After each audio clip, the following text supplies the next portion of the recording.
ഈശോയുടെ ശിഷ്യന്മാരിൽ ചിലരുടെ വീടുകൾ കഫർനാമിലുണ്ട്.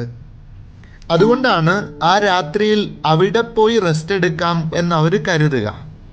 പക്ഷെ കഫർനാമിലേക്ക് എത്താൻ ഗലീലി തടാകം കടക്കണം വള്ളത്തിൽ. ആ രാത്രിയിൽ പെട്ടെന്ന് ഇരുട്ട് പരക്കുന്നത്, കാറ്റും അടിക്കുന്നു.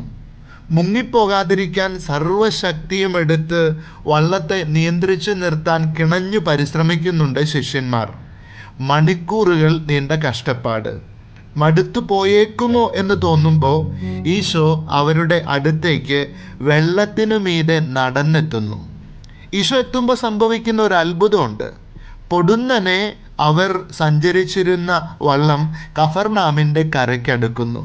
സത്യത്തിൽ ഈ ശിഷ്യന്മാരെ പോലെയാ നമ്മുടെ ആഗ്രഹം എന്താ?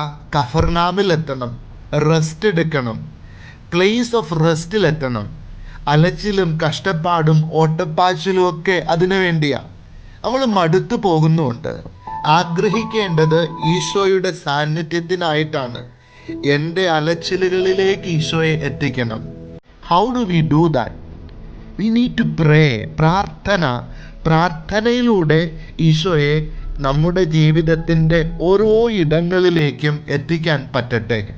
ശിഷ്യന്മാർ ഗലീലി തടാകത്തിലേക്ക് വള്ളമിറക്കുമ്പോൾ ഈശോ എവിടെയായിരുന്നു എന്ന് യോഹന്നാൻ ശ്ലീഹ പറയുന്നുണ്ട്.